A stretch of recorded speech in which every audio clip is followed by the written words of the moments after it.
truck. Got my trucker cap on. Oh, yeah. I got a few words to say.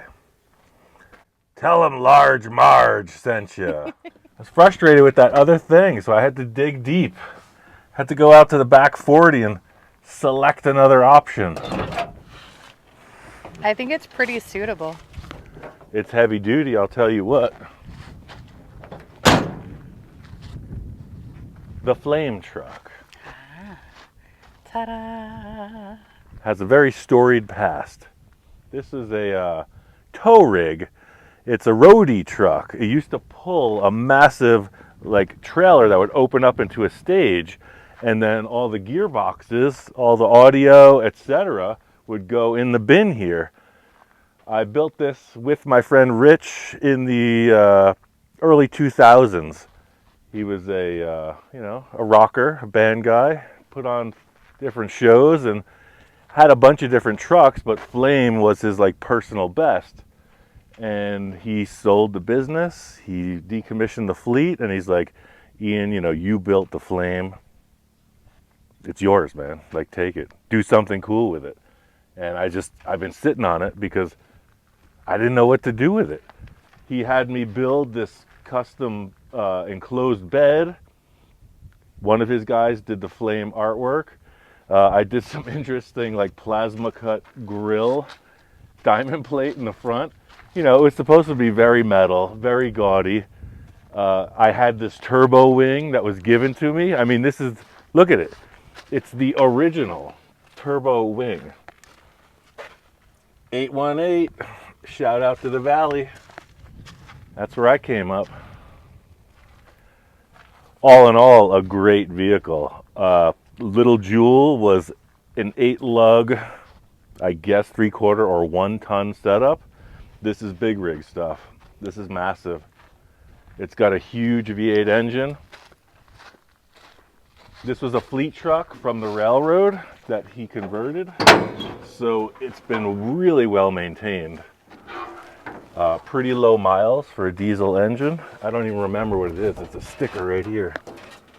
So this is a 8.2 liter diesel engine. V8. Tons of power, tons of torque. Jamie and I were talking and we're like, man, if you're gonna build something that's just stout, never gonna fail, gonna be ultra safe, that's rated for the weight and everything you could ever do to it, I mean, wouldn't this be a great donor? Solid truck.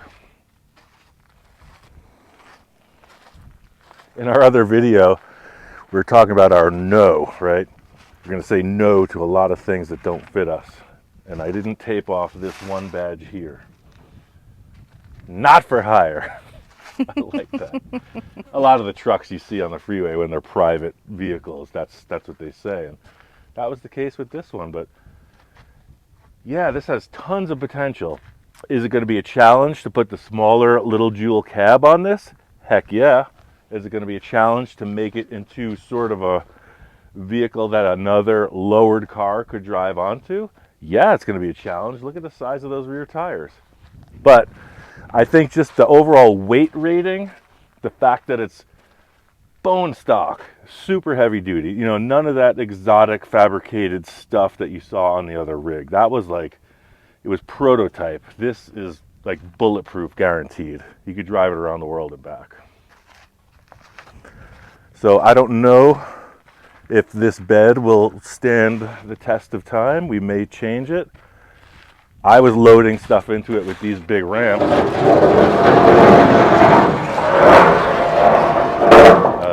That's pretty steep for a car.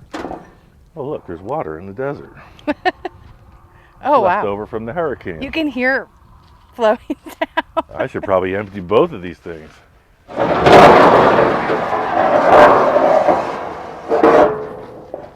That must have been a lot of water for it not to evaporate quite yet. Right? And this is sitting out in the sun all day. Yeah. But look at the size of the differential, Jamie. The differential is the center part. So we put that aluminum piece at the front of the other chassis, look at the size difference of the ring gear.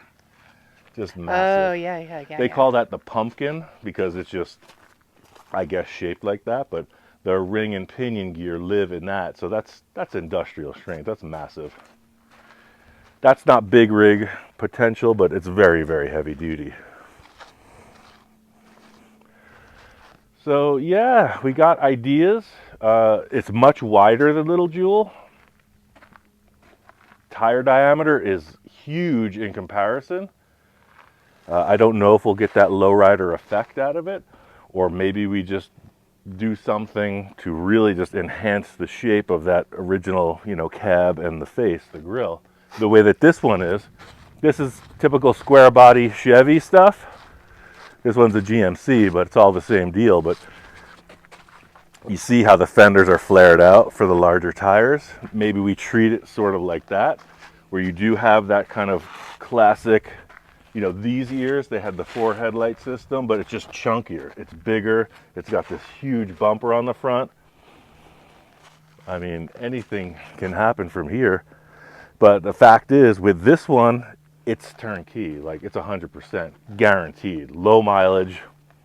This thing was sitting for what, 6 months? Yeah. I put a battery in it. Today, Right now. you went and got diesel and put one of your Right now, batteries in it. threw 5 gallons of diesel in there. Truck, yeah. I like it. So it's I don't know what year it is, but it's pretty analog. I don't even know if there's a computer in it. I don't think it's turbocharged. I'm gonna have to look at it. I never paid much attention. We just brought it over here and kind of did a few things around the yard. It had a big lift gate. I traded a client for some work and that lift gate. And now it's just been sitting. I mean, what a great opportunity. I don't know what else there is to say. I'm going to get in this thing and move around a bit. I'm going to pull it up to next to Little Jewel and just measure the width difference, and then we'll really see how much smaller the earlier cabs are.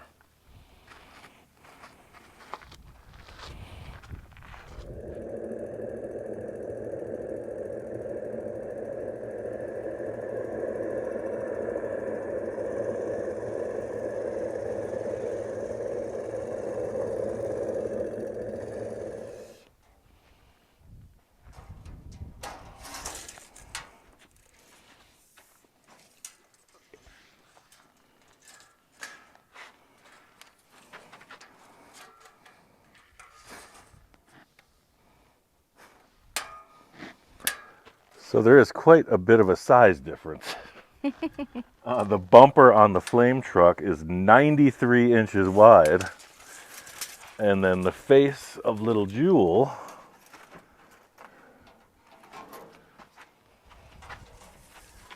is approximately 76 inches wide.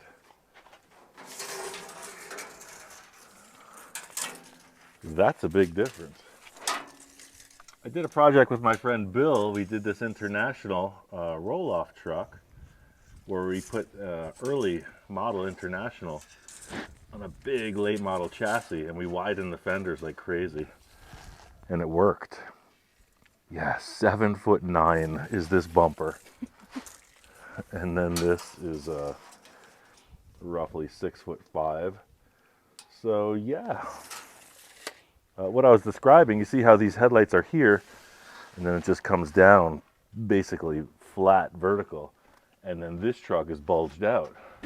So wouldn't that look cool? Just with some really extra bubble fenders. And then I can't close these doors unfortunately, but what I'm thinking, like from the center of the wheel arch to the back of the cab is about 43 inches. So roughly the center here. So that puts the end of the cab right in the middle of this door. So we're gonna have, in my guesstimation, like 30 inches more bed. And at this point, the bed on this is a 12'9" long bed. So plus 2 feet, that's a 14-foot bed. Can we bring it down a little more? I think so. I think we put a 16-foot bed on this, no problem. Show me a vehicle with more than a 16-foot wheelbase. Just won't carry it. It's that simple. Just about everything will fit on here. And then width-wise, you know, this one is 8 foot to the mark. So I think it's got a ton of potential. But what do I know? I'm just another trucker.